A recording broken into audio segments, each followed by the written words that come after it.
स्वागत है दोस्तों आपका आपके अपने YouTube चैनल गांव की पाठशाला में। पिछली वीडियो में हम विभाजन एल्गोरिथम विधि द्वारा एचसीएफ ज्ञात करना सीखा।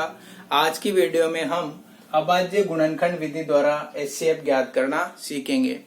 आशा करता हूं कि आपको पिछले वाली वीडियो अच्छी तरह समझ में आ गई होगी। आज का जो मेथड है अपना वो है अभाज्य गुणनखंड विधि द्वारा एचसीएफ ज्ञात करना। देखिए इसको किस प्रकार से सीखेंगे। देखिए किसी भी संख्या को हम अभाज्य गुणनखंड के रूप में किस प्रकार व्यक्त कर सकते हैं। जैसे कोई संख्या ले ली अपन ने 15, अपने पास कोई संख्या है 15, इसको अभाज्य गुणनखंड के रूप में किस प्रकार व्यक्त करेंगे पहले ये सीखेंगे। फिर जब संख्या को हम अभाज्य गुणनखंड के रूप में व्यक्त करना सीख जाएंगे तो फिर अभाज्य गुणनखंड विधि से एचसीएफ निकालना भी सीख जाएंगे। तो देखिए संख्या को अभाज्य गुणनखंड के रूप में किस प्रकार व्यक्त करते हैं। जैसे अपने पास संख्या है तो संख्या 15 को अभाज्य गुणनखंड के रूप में किस प्रकार व्यक्त करेंगे। तो इसके लिए प्रोसेस रहता है किसी कोई संख्या तो गुणनखंड किस प्रकार से निकालते हैं। सबसे छोटी से छोटी संख्या का भाग देना रहता है कि छोटी से छोटी संख्या का भाग देने पर वह छोटी से छोटी संख्या का भाग देते हैं जिससे उसमें वो आसानी से कट जाए। तो 15 है तो 15 में सबसे पहले 2 का भाग देंगे। 2 का भाग जा रहा है क्या? नहीं जा रहा। फिर 2 के बाद 3 का भाग देंगे। तो देखिए 3 का भाग 15 में कितनी बार? 5 बार और 5 का 1 बार। ठीक है, तो इसको 15 को गुणनखंड के रूप में किस प्रकार लिख सकते हैं। 15 को गुणनखंड के रूप में हम लिख सकते हैं 3 इंटू 5। किस प्रकार लिख सकते हैं? 3 इंटू 5। इसी प्रकार देखिए कोई संख्या है अपने पास, जैसे संख्या है 30, तो सबसे पहले कौन सी संख्या का भाग देंगे? उस संख्या छोटी से छोटी संख्या का भाग देंगे। वैसे 30 में 15 का भी भाग जा रहा है, 5 का भी भाग जा रहा है, 3 का भी भाग जा रहा है, 2 का भी भाग जा रहा है, तो कौन सी संख्या का देंगे? छोटी से छोटी संख्या का भाग देना रहता है। तो सबसे पहले 2 का, तो 2 का 30 में कितने बार भाग जाएगा? 2 एकम 2 और ये 5 दुआ 10, 15 बार। फिर 15 में काहे का देंगे? 2 का तो जा ही नहीं रहा, तो 2 के बाद 3 का 15 में कितनी बार? 5 बार और फिर 5 में 5 का। तो 30 को किस प्रकार व्यक्त कर सकते हैं हम? अभाज्य गुणनखंड क्या रहेगा 30 का? संख्या को अभाज्य, हम सीख क्या रहे हैं? संख्या को अभाज्य गुणनखंड के रूप में व्यक्त करना। तो 30 को कैसे लिखेंगे? 2 इंटू 3 इंटू 5। तो किसी भी संख्या को अभाज्य गुणनखंड के रूप में किस प्रकार व्यक्त कर सकते हैं यह अपन ने सीख लिया। जैसे एक और देखते हैं, जैसे कोई संख्या 16 दे रखी है अपने लिए। क्या दे रखी है? संख्या 16। तो सबसे पहले छोटी से छोटी संख्या का भाग देंगे। भाई 16 में 16 का भी जा रहा है, 8 का भी जा रहा है, 4 का भी जा रहा है, पर किस संख्या का देना है? छोटी से छोटी संख्या का भाग देना है। तो देखिए सबसे पहले 2 का भाग देंगे। तो 16 में कितनी बार? 8 बार। फिर 8 में फिर 2 से विभाजित हो जाती है तो 2 का भाग देंगे। कितनी बार? 4 बार। 4 में 2 का कितनी बार? 2 बार और 2 का 2 में 1 बार। तो 16 को किस प्रकार से लिख सकते हैं हम? 2 इंटू 2 इंटू 2 इंटू 2। तो 16 को अभाज्य गुणनखंड के रूप में किस प्रकार लिख दिया अपन ने? 2 इंटू 2 इंटू 2 इंटू 2। तो इसको इस रूप से भी लिख सकते हैं। 2 की पावर कितनी बार है? 2 जितनी बार है उसकी पावर लगा देते हैं, तो 2 की पावर 4। ठीक है, इसको इस प्रकार भी लिख सकते हैं। तो हमने सीखा कि संख्याओं को अभाज्य गुणनखंड के रूप में कैसे ज्ञात करते हैं। अब हम सीखेंगे, हमने ये तो सीख लिया कि संख्या को अभाज्य गुणनखंड के रूप में कैसे व्यक्त करते हैं। क्या करना रहता है? उस छोटी से छोटी संख्या का भाग देते हैं जिससे वो संख्या विभाजित हो जाए। जैसे यहाँ देखा 15, तो 15 में 5 का भी जा रहा है, 15 का भी जा रहा है, पर छोटी से छोटी संख्या का देना है। तो 3 से 15 को विभाजित करेंगे। कितनी बार? 5 बार। 5 में तो 15 को अभाज्य गुणनखंड के रूप में किस प्रकार लिखेंगे? 3 इंटू 5। उसी प्रकार जैसे 30 है तो 30 में 2 का भाग कितनी बार विभाजित हुआ? 15 बार। फिर 3 में 15 5 बार, 5 में 5। तो इसको किस प्रकार विभाजित विभाज्य गुणनखंड के रूप में लिख सकते हैं हम 2 इंटू 3 इंटू 5। तो ये अच्छी तरह समझ में आ गया होगा। अब हमें ज्ञात क्या करना है, अभाज्य गुणनखंड विधि द्वारा HCF हाईएस्ट कॉमन फैक्टर कैसे निकालते हैं वो ज्ञात करना है। तो सीखेंगे अब देख कैसे निकालते हैं। हमने अभी सीखा कि संख्याओं को अभाज्य गुणनखंड के रूप में कैसे ज्ञात करते हैं। अभी हमने HCF निकालना नहीं सीखा है, हमने केवल ये सीखा है कि संख्याओं को अभाज्य गुणनखंड के रूप में किस प्रकार व्यक्त करते हैं। अब सीखेंगे कि संख्याओं से अभाज्य गुणनखंड विधि द्वारा HCF कैसे निकालेंगे। जैसे कोई संख्या दे दी अपने लिए कि HCF ज्ञात कीजिए 15,30 का, किस विधि से, अभाज्य। पिछले वाली वीडियो में तो हमने देखा यूक्लिड विभाजन एल्गोरिथम यानी कि कलन विधि से HCF ज्ञात करना सीखा। अब आज हम अभाज्य गुणनखंड विधि द्वारा HCF ज्ञात करना सीखेंगे। तो देखिए, तो सबसे पहले 15, तो 15 को अभाज्य गुणनखंड के रूप में व्यक्त करेंगे। कि अभाज्य गुणनखंड में कैसे व्यक्त करते हैं अभी थोड़ी देर पहले सीखा अपन ने। तो देखिए 15 में छोटी से छोटी संख्या से विभाजित करना है। तो 3 से, 2 का तो 15 में भाग जाता ही नहीं है, तो 3 से करेंगे। 3 का 15 में कितने बार, 5 बार, और 5 का 5 में 1 बार। तो 15 को किस प्रकार लिख सकते हैं हम, 15 को लिख सकते हैं 3 इंटू 5, अभाज्य गुणनखंड के रूप में लिख दिया। अब दूसरी संख्या है अपने पास क्या, 30। तो 30 को कैसे लिखेंगे, 2 का भाग देंगे कितनी बार, 15 बार, फिर 15 में 3 का, भाई 15 में 15 का भी जा रहा है, 5 का भी जा रहा है, पर छोटी से छोटी संख्या का विभाजित करना रहता है कि छोटी से छोटी संख्या क्या रहेगी जिससे जो संख्या दे रखी है वो विभाजित हो जाए। तो 3 से 15 कितनी बार, 5 बार, और 5 से 5 1 बार विभाजित। तो 30 को किस प्रकार लिख सकते हैं हम, 30 को लिख सकते हैं साहब 2 इंटू 3 इंटू 5। तो किस प्रकार विभाजित किया, अभाज्य गुणनखंड के रूप में किस प्रकार लिखा कि 2 इंटू 3 इंटू 5। ठीक है। अब हमें ज्ञात क्या करना है, HCF highest common factor. HCF निकालने के लिए हम अभाज्य गुणनखंड में देखते हैं कि दोनों जितनी भी संख्याएं दे रखी है, यहाँ तो 2 संख्याएं दे रखी है अपने लिए, पर जितनी भी संख्याएं दे रखी होती है उनमें कॉमन चीज देखते हैं कि दोनों में क्या क्या चीज कॉमन आ रही है। जैसे देखते हैं कैसे याद करते हैं। देखिए जैसे यहाँ 3 दे रखा है, संख्या 15 के अभाज्य गुणनखंड में 3 आ रहा है 3, तो 30 के में गुणनखंड में क्या आ रहा है, 3, तो दोनों जगह कॉमन है। तो HCF कैसे निकालेंगे हम, HCF 15,30 का, दोनों में कॉमन है तो 3 को लिख दो साहब 1 बार। फिर आगे 5 देखो, 5 पहले वाले में भी आ रहा है, 5 दूसरे वाले में भी आ रहा है, तो कॉमन फैक्टर 5 भी हो गया। अब आगे चलो 2, तो 2 केवल 30 के अभाज्य गुणनखंड में ही आ रहा है, 15 में नहीं आ रहा, तो 2 को छोड़ देंगे। तो अपना गुणनखंड HCF कितना आ गया, 5 3 15। तो 15 और 30 का HCF कितना हो गया, 15 और 30 का HCF हो गया अपने 15। कौन सी विधि से देगा अपन ने, अभाज्य गुणनखंड विधि द्वारा HCF। पिछली वीडियो में हमने कलन विधि से सीखा था, एल्गोरिथम विधि से, उसमें भी HCF क्या आया था 15। आपकी प्रश्नावली 2.2 है ये, इसमें अभाज्य गुणनखंड विधि से HCF ज्ञात करना पूछा गया है। अब देखते हैं नेक्स्ट क्वेश्चन। आशा करता हूं अच्छी तरह आपको समझ में आ गया होगा।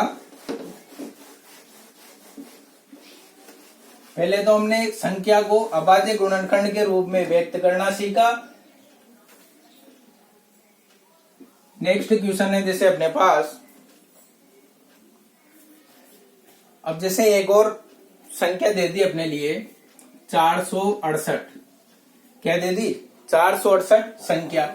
अब इसको अभाज्य गुणनखंड के रूप में व्यक्त करेंगे। सबसे पहले कैसे व्यक्त करते हैं, तो देखिए 468, लास्ट में सम संख्या आ रही है तो 2 का भाग 2 से विभाजित हो जाएगी, तो 2 से विभाजित करते हैं सबसे पहले। तो 2 का 4 में कितनी बार, 2 बार, फिर 6 में 3 बार, और ये 4 कितनी बार विभाजित हो गया, 234 बार। अब फिर अंतिम अंक सम आ रहा है तो फिर 2 से विभाजित हो जाएगा, तो 2 से विभाजित करने पर 2 एकम 2, फिर 2 एकम 2, 1 शेष रह गया, तो कितनी बार, 117 बार विभाजित हो गया है। अब अंतिम अंक क्या आ गया, विषम, तो सम संख्या से तो ये विभाजित होने से रहा, 3 से करके देखते हैं। 2 के बाद 3 से कितनी बार, 3 से विभाजित होएगा, 3 तिया 9, 2 शेष बच गए तो 27 हो गए और 9 ती 27। फिर 3 से विभाजित हो जाएगा ये, 3 एकम 3 और 3 दो तिया 9। अब 13 को काय से विभाजित करेंगे, 2 से तो नहीं होगा, 3 से भी नहीं होगा, फिर काय से होगा, तो 13 को केवल 13 से ही विभाजित होता है। तो 468 को हम, जो 468 है इसको किस रूप में लिख सकते हैं, अभाज्य गुणनखंड कह रहेंगे इसके, 2 इंटू 2 इंटू 3 इंटू 3 इंटू 13। तो संख्या को अभाज्य गुणनखंड के रूप में किस प्रकार व्यक्त करते हैं ये अपन ने सीख लिया। अब हम संख्या देखेंगे, इस संख्याओं का किस प्रकार एचसीएफ ज्ञात करेंगे। देखिए आ गया होगा ये तो समझ में। अब आपकी बुक का क्वेश्चन है 12, 15 और 21 का अभाज्य गुणनखंड विधि से, अभाज्य गुणनखंड विधि से एचसीएफ ज्ञात कीजिए। तो सबसे पहले तो हमें क्या आना चाहिए, सबसे पहले तो हमें संख्याओं को अभाज्य रूप में व्यक्त करना आना चाहिए।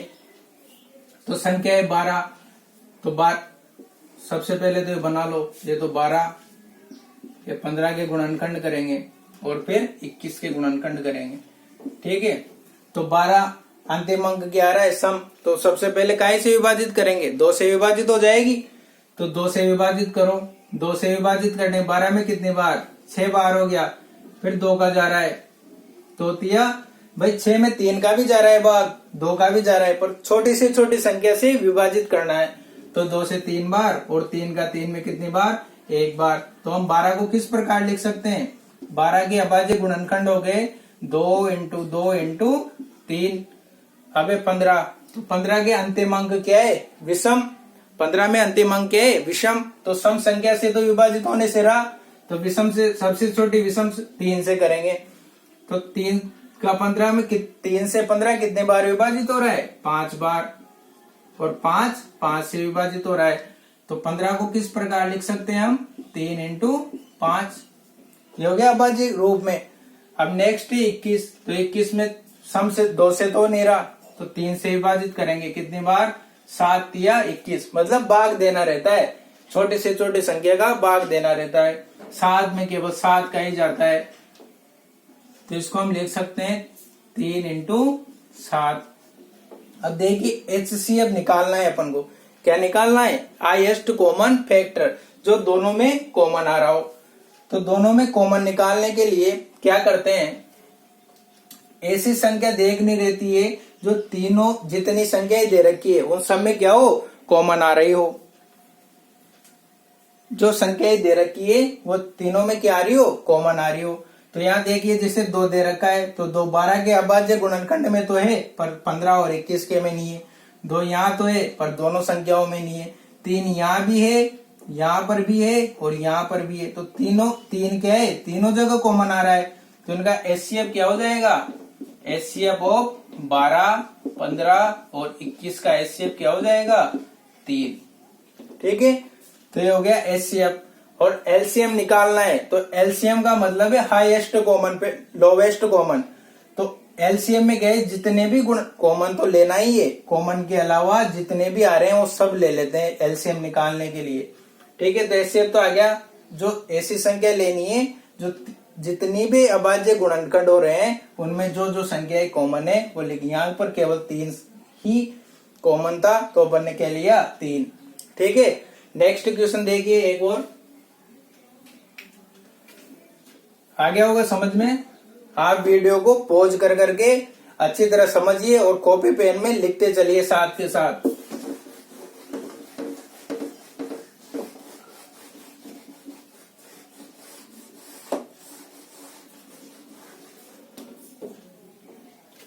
नेक्स्ट है 8, 9 और 25 का एचसीएफ ज्ञात करना है, किस विधि से, अभाज्य गुणनखंड विधि से। तो देखिए सबसे पहले 8, कहीं से विभाजित होगा? 2 से। कितनी बार? 4 बार। 2 से विभाजित हो रहा है ना 4 बार। फिर 4 2 से विभाजित कितनी बार? 2 बार। तो 8 को किस प्रकार लिख सकते हैं हम? ये लिखना है, ये जिस संख्या से भाग दे रहे हैं ना वो संख्या लिखनी है। तो 2 इंटू 2 इंटू 2। दूसरी संख्या है अपने पास 9। तो 9 में 3 से विभाजित 3 बार। 3 का 3 में कितनी बार? 1 बार। तो 9 को किस प्रकार लिखेंगे हम? 3 इंटू 3। नेक्स्ट है अपने 25। तो सम से तो विभाजित होगा नहीं, विषम संख्या 3 से विभाजित नहीं होगा। तो 5 का देते हैं। 5 का 25 में कितनी बार? 5 बार। और 5 में 5 का 1 बार। तो 25 को किस प्रकार लिख सकते हैं हम? 5 इंटू 5। अब क्या निकालना है? HCF यानी कि सबसे common factor, highest common factor. अब इसमें 2 आ रहा है पर 2 अन्य किसी में भी नहीं आ रहा। फिर इसमें 3 आ रहा है, 3 दोनों में नहीं आ रहा।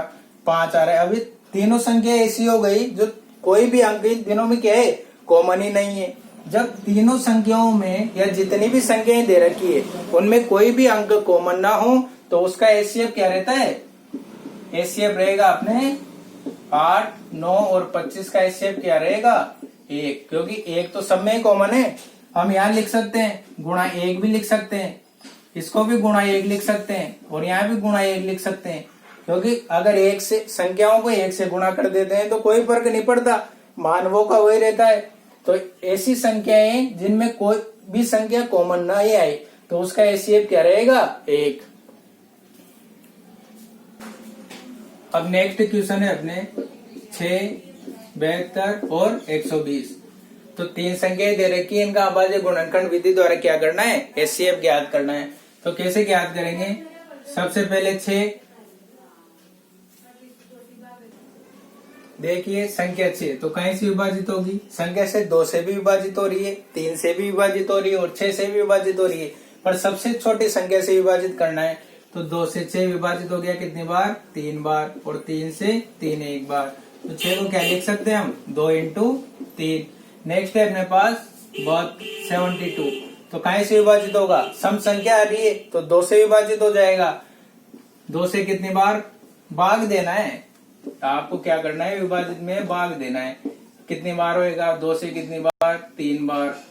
1 बच गया, फिर 2 उतारा, कितनी बार? 6 बार। हो गया ना? तो ये ऐसे दे रहे हैं अपन यहाँ भाग। तो 72 से कितने बार विभाजित हो गया? 36। फिर 2 में से कितनी बार? 18 बार। फिर 2 से कितनी बार? कितने बार जाएगा? 18 में 2 का भाग? 9 बार। फिर 2 से तो विभाजित होगा ही नहीं, 3 से विभाजित करते हैं। 3 से 3 बार। ठीक है, तो इसको किस प्रकार लिखेंगे हम? 2 इंटू 2 इंटू 2 इंटू 3 इंटू 3। 2 दूआ 4, 4 दूआ 8, 8 या 24, 24 3 72। हो गया ना 72। अब अपने नेक्स्ट है 120। तो इसको किस प्रकार करेंगे? सबसे पहले 2 से विभाजित कितनी बार? 60 बार।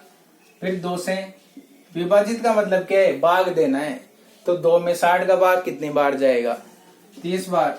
ये तो भाग देना तो आता है ना आप सबको। देखिए फिर 30 कितनी बार विभाजित हो जाएगा?